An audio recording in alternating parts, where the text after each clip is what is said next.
এক অসাধারণ অভিজ্ঞতার সাক্ষী হয়ে রইলাম। প্রথম বুঝে গেল যেন চুল্লিটা 5 নম্বর। বালিয়া দুয়ার থেকে আমাদের ট্রেক স্টার্ট হলো।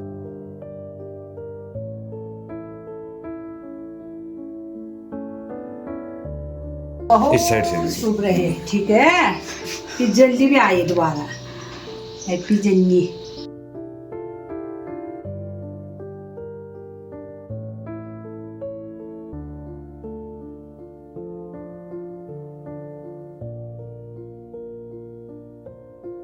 গত পর্বে আমরা দেখেছিলাম মুন্সিয়ারিতে আমরা কোথায় ছিলাম।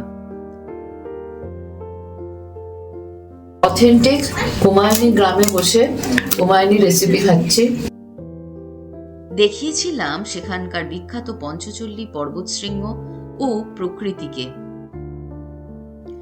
আসুন আজ মুন্সিয়ারিতে আমাদের দ্বিতীয় ও তৃতীয় দিনের গল্প বলবো। ঘড়িতে 11:15 বাজে, আমরা এখনও কোথাও বেরোইনি। আজকের দিনটা বেসিক্যালি একটু রেস্টিং ডে। তো ব্রেকফাস্ট করে স্নান টান সেরে এবার একটু এই নন্দাদেবী টেম্পল আর মিউজিয়াম ঘুরে আসবো। আজকে মোটামুটি এই রেস্টেই থাকবো আর হাঁটাহাঁটি করেই কাটাবো। যদিও পঞ্চচল্লী ঢাকা পড়েছে মেঘে, তবুও মুন্সিয়ারির আকাশ তখনও ঘন নীল।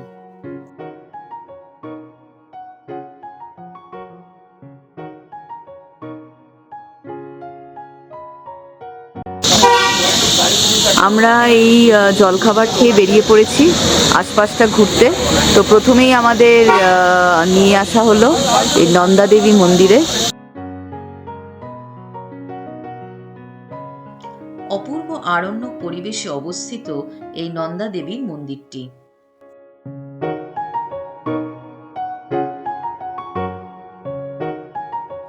আসুন এইখানে নন্দা দেবী মন্দিরের যে লোককথাটি প্রচলিত সেটা জেনে নিই। চাঁদ রাজার কন্যা ছিলেন নন্দা। নন্দার প্রেমে মজে গেলেন রাজপুত্র রহিল্লা, কিন্তু চাঁদ রাজারা রহিল্লার সাথে নন্দার বিয়ে দিতে অস্বীকার করেন। ফলত চাঁদ রাজা ও রহিল্লার মধ্যে বাঁধে ধুন্ধুমার যুদ্ধ এবং তাতে পরাজিত হন চাঁদ রাজা। এরপরেই রহিল্লার হাত থেকে বাঁচতে নন্দা দৌড়তে থাকেন নন্দা দেবী পাহাড়ের দিকে এবং একসময় মিশে একাকার হয়ে গেলেন পাহাড়ের সাথে। সেই থেকে নন্দা হলেন দেবী ও নন্দা দেবী পাহাড়ই হল এই দেবীর মন্দির। কিন্তু স্থানীয় মানুষ পড়ল চিন্তায়। তারা ওই 25,643 ফুট উঁচু নন্দা দেবী পাহাড়ে পুজো দেবেন কিভাবে? অতএব গাড়ওয়াল ও কুমায়ুন জুড়ে বিভিন্ন জায়গায় জায়গায় তৈরি হলো নন্দা দেবীর মন্দির। তারই একটি হলো এই মুন্সিয়ারির মন্দিরটি।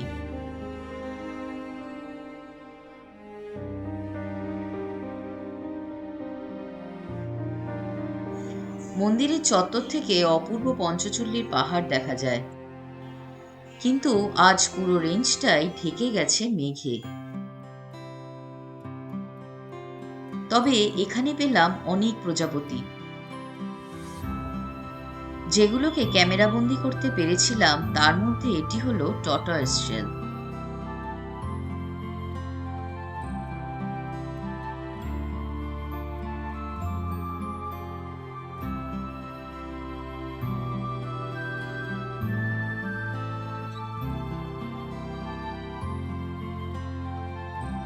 তবে সবচেয়ে খুশি হয়েছিলাম ইয়েলো বেল্ট ব্লু ম্যাকপাই দেখে। এরা কর্ভিডে পরিবারের অংশ, অর্থাৎ আমরা যে কাক দেখি সেই একই ফ্যামিলিতে ওরা বিলং করে। অপূর্ব সুন্দর দেখতে এই পাখিটি।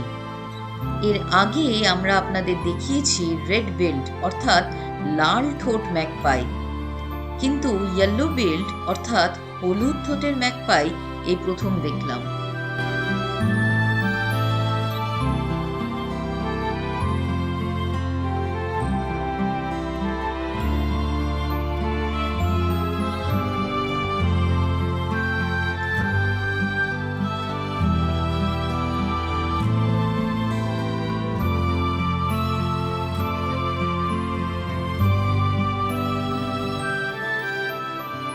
এই অঞ্চলে হিমালয়ান প্যালিড আর্গাস প্রজাপতিটির সংখ্যা প্রচুর।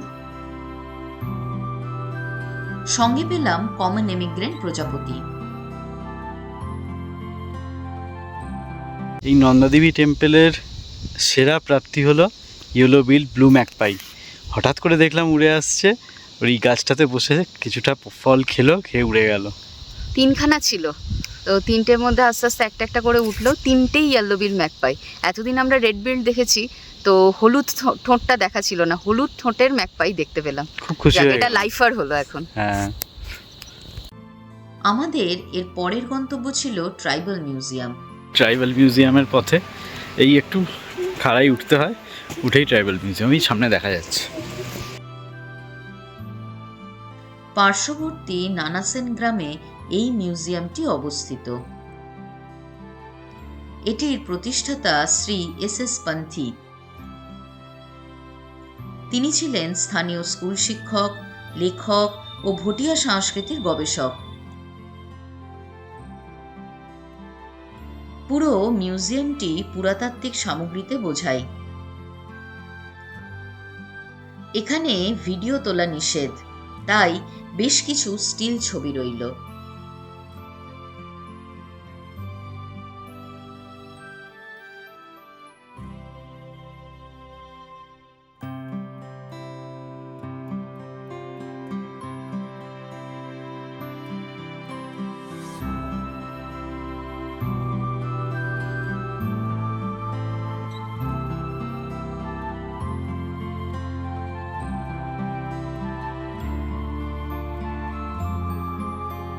মুন্সিয়ারির এই ট্রাইবাল মিউজিয়াম দেখা হয়ে গেল। এখানে ভেতরে ভিডিওগ্রাফি নিষিদ্ধ। আমি একটা কথা বলবো যে যদি আপনারা মুন্সিয়ারি আসেন তো এটাকে একদম মিস করবেন না, অবশ্যই দেখবেন। এখানে কিন্তু প্রাচীন যে মুন্সিয়ারির কালচার অ্যান্ড হেরিটেজ সেটা কিন্তু প্রিজার্ভ করে রাখা আছে। সেই দিন বিকেলটা গ্রামের রাস্তায় ঘোরাঘুরি করেই কাটিয়ে দিলাম আমরা।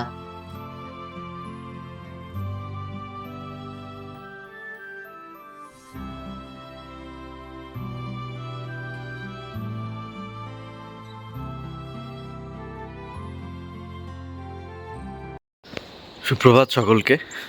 মুন্সিয়ারিতে একটা সুন্দর সকাল। একটু আগেও পঞ্চচুল্লি ক্লিয়ার দেখা যাচ্ছিল যখন আলো ফোটেনি। যেই আলো ফুটতে শুরু করলো অমনি পঞ্চচুল্লি মেঘে ঢাকতে শুরু করলো। তো যাই হোক, আজকে কীরকম সাইটিং হবে জানি না পঞ্চচুল্লির। তো আমরা বেরোচ্ছি খালিয়াটপ ট্রেকে। এটা হলো খালিয়া দুয়ার। এখান থেকেই খালিয়া টপ ট্রেকিং শুরু হয়। এই আমাদের খালিয়াটপ ট্রেক স্টার্ট হচ্ছে। খালিয়া দুয়ার থেকে আমাদের ট্রেক স্টার্ট হলো। আমাদের সঙ্গে একজন গাইড আছে, কি নাম ওনার বললো? হায়াতরাম। তো যাই হোক, হায়াতরামজির সঙ্গে আমরা যাচ্ছি। আপাতত ওয়েদার ভালো, দেখি কত দূর যেতে পারি। বড় চ্যালেঞ্জ আছে সামনে, আশা করি ওভারকাম করতে পারবো। সামনে একটা ম্যাকপাই দুর্দান্ত উড়ে গেল। চলো, ফার্স্ট সাইটিং খুব ভালো।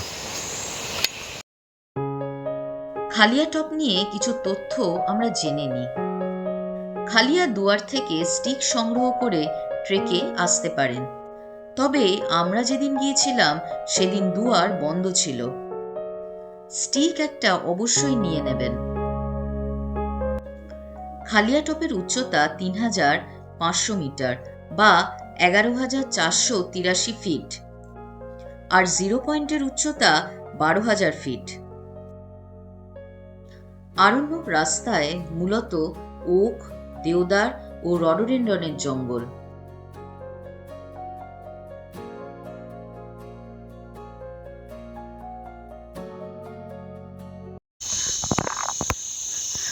কত কোটি বছরের পুরনো এই আদিম অরণ্য। এর গাছপালা, মোস, পাথর তার জানান দিচ্ছে। এই আদিম অরণ্যের বুক চিরে আমরা এগিয়ে চলেছি, এর মজাই আলাদা। একটু উচ্চতায় উঠে তুষারাবৃত শৃঙ্গগুলোর দেখা পেলেও আকাশ পুরো পরিষ্কার ছিল না। এই জায়গাটা বেশ স্টিফ। এই দেখুন, তুতুরা উঠে গেছে, এবার আমি উঠবো। ওদেরকে ফার্স্টে ছেড়ে দিচ্ছি, তারপর আমি আসছি।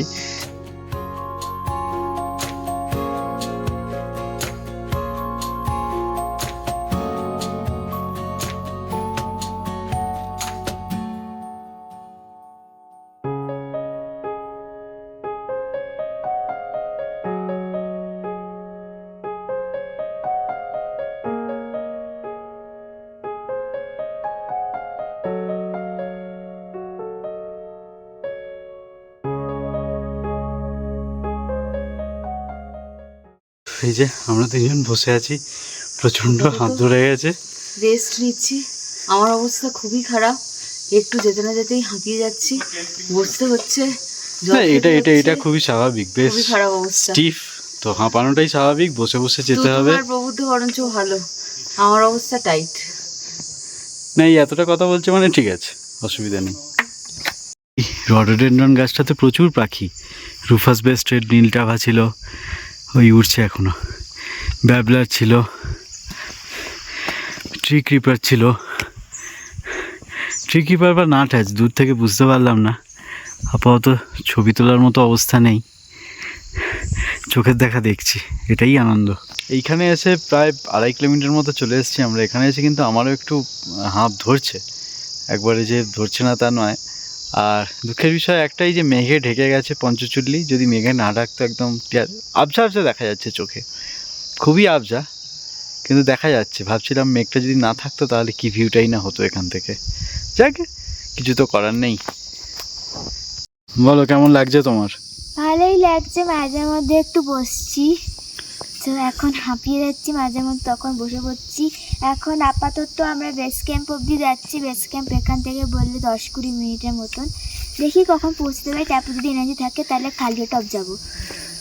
তো চলো চলো। এর একটু ওপরেই পুরো রাস্তার সবচেয়ে সুন্দর জায়গাটা খুঁজে পেলাম।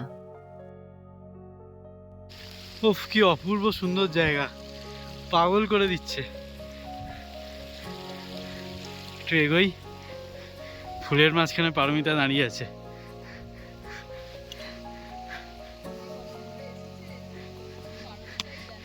কষ্ট করলে বাবা কেষ্ট মেলে। অপূর্ব জায়গা, ভ্যালি অফ ফ্লাওয়ার্স। সত্যিই তাই, এই এত ওপরে এসে এরকম একটা ল্যান্ডস্কেপ পাবো ভাবিনি। এত কষ্ট করা, হঠাৎ করে সব রডোডেনড্রন ওক গাছ নেই আর, ভ্যানিশ, তার বদলে এরকম জংলি ফুল হয়ে আছে পুরো পাহাড়ি গায়ে। ওই যে ওপরে কেএমভিএন দেখা যাচ্ছে, ওটাই বেস ক্যাম্প। ওই অবধি প্রথমত যাই, তারপর আবার নীল আকাশ খুলে যাচ্ছে এদিকে। পারমিতা তুতু এগিয়ে গেছে ফুলের গালিচা মধ্যে দিয়ে। অসাধারণ এক্সপিরিয়েন্স, আহা। আমরা এইমাত্র বেস ক্যাম্পে পৌঁছলাম। এখানেই কেএমভিএন এর রিসর্ট আছে, নাম কেএমভিএন অ্যালপাইন রিসর্ট। আপনারা যদি চান তো এখানেও থাকতে পারেন। আমাদেরও থাকার কথা ছিল, কিন্তু ওয়েদার খুব একটা ভালো নেই বলে আমরা আর ফাইনালি বুক করিনি। দারুণ লাগছে। মেঘের ফাঁক দিয়েই দেখা পেলাম পঞ্চচুল্লির চূড়া।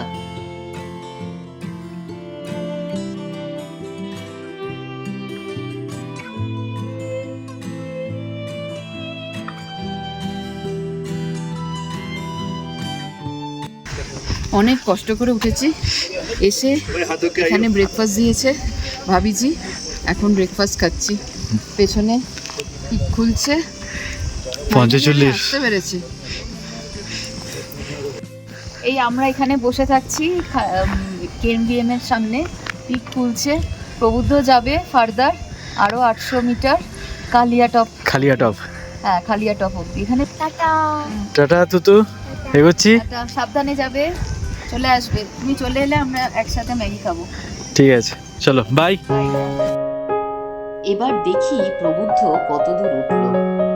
লাস্ট 800 মিটার কিন্তু বেশ স্টিফ।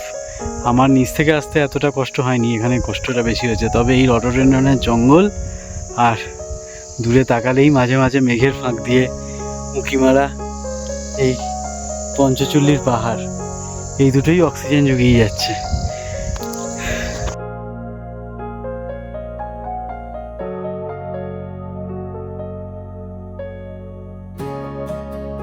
এখানকার রাস্তা এরকমই ফ্ল্যাট, এই ফ্ল্যাট রাস্তা ধরে বুগিয়ালে পৌঁছলেই সেটাই কালিয়াটপ। ওই ওপরটা অলরেডি মেঘ এসে যাচ্ছে, বেশিক্ষণ থাকতে পারবো না, অ্যাটলিস্ট পৌঁছোই তো তাড়াতাড়ি। এই কালিয়াটপ পৌঁছে গেলাম আমরা, চারিদিকে বুগিয়াল, কিন্তু দুঃখের বিষয় মেঘ এসে গেছে। আর আধ ঘন্টা আগে পৌঁছতে পারলেও নীল আকাশ ছিল, ওই দিকের আকাশ এখনো নীল,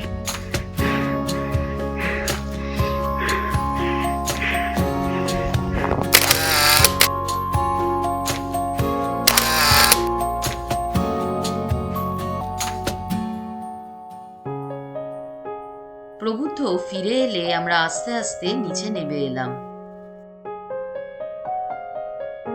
সকাল 7:30টায় আমরা ট্রেক শুরু করেছিলাম। দুপুর 3:30 নাগাদ আমরা ফিরে আসি। যদিও আমরা 0 পয়েন্ট যাইনি, গেলে আরো ঘন্টা দেড়েক এক্সট্রা লাগতো। ফাইনালি ট্রেক কমপ্লিট হলো, সাকসেসফুলি উঠলাম বা সাকসেসফুলি নামলামও। খুব ভালো অভিজ্ঞতা। 12টার পর থেকে আর পিক পাইনি, এবং পিক যে সারাক্ষণ পেয়েছি তা নয়, মাঝে মাঝে মেঘ সরেছে, পিক দেখা দিয়েছে।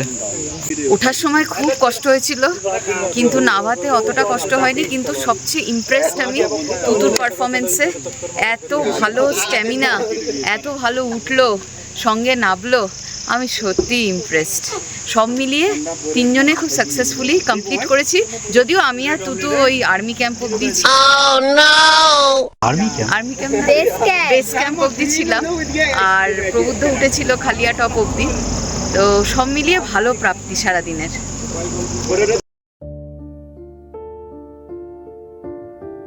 বিকেলবেলা সূর্যাস্তের সময় হোমস্টের বারান্দায় বসলাম সানসেট দেখতে। শুরু হলো পঞ্চচল্লির মাথায় আগুনের খেলা।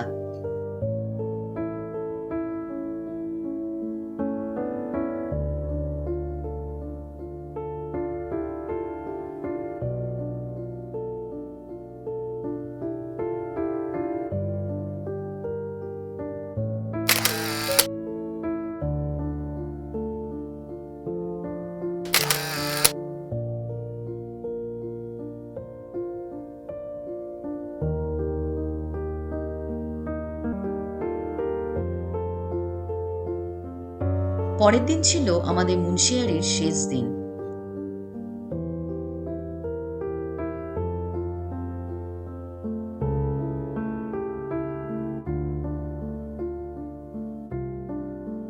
এই মুন্সিয়ারিতে আমাদের 3টে দিন কেটে গেল। দু একটা কথা বলবো, সেটা হচ্ছে যে আমি এখানে অন্য বড় জায়গাতে, বড় হোটেলে বা KMVN-এ থাকতেই পারতাম, কিন্তু এখানে এই হোমস্টেতে থেকে এখানকার লোকাল মানুষের সাথে আলাপ পরিচয় হলো, তাদের সাথে গল্পগুজব হলো, এবং তাদের লোকাল খাবার খেতে পেলাম। এটা কিন্তু সচরাচর আপনি বড় হোটেলে বা বড় রেস্টুরেন্টে বা KMVN-এ কিন্তু পাবেন না। नमस्ते, मैं वैदिक हूँ इसके मुंशियारी सरमौली से। आप यहाँ आइए कभी मुंशियारी सरमौली विलेज में, और हमारा पर पर्सन के हिसाब से रहता है। वुडन कमरे और नॉर्मल रूम भी है, और किचन अटैच भी मिल जाता है। हम यहाँ लोकल अपना ऑर्गेनिक कुमाऊनी डिश खिलाते हैं अपने घर का, और जैसे रेड राइस हो गया, राजमा हो गया, आलू हो गया, सब अपने घर का ऑर्गेनिक खाना जो रहता है अपने घर का रहता है। कितना रूम है तुम्हारा यहाँ? 5 रूम, और उसमें 2 रूम वुडन कमरे हैं लकड़ी के, और 3 रूम नॉर्मल है। उसमें 3 रूम में 2 किचन सेट है। अगर किसी को किचन सेट की ज़रूरत हो तो किचन सेट भी देते हैं।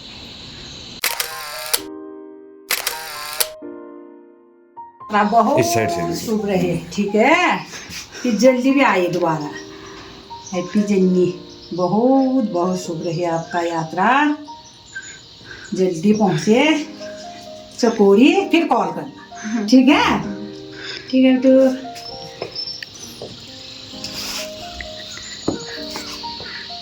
हमारे यहाँ का टीका लगाते हैं।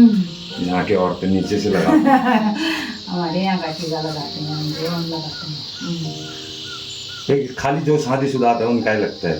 अच्छा, हैप्पी जर्नी बेटा, आपको बहुत बहुत जल्दी पहुँचे वहाँ। फिर कॉल करना। हाँ हाँ, वहाँ पहुँच के जब मेहमान पहुँच गए फिर कॉल आता है, फिर हमें सुकून मिलता है। हाँ कॉल আজ আমাদের মুন্সিয়ারির শেষ দিন। এখন আমরা বেরিয়ে পড়ব চকৌরির উদ্দেশ্যে। ঘুরতে থাকি, দেখতে থাকি জানতে থাকি ওয়াইল্ড আনলিমিটেডের সঙ্গে। এই ছিল আমাদের মুন্সিয়ারি ভ্রমণের গল্প। ভালো লাগলে অবশ্যই লাইক ও সাবস্ক্রাইব করবেন আমাদের চ্যানেল ওয়াইল্ড আনলিমিটেড। শেয়ার করবেন আপনাদের বন্ধু বান্ধবের মধ্যে।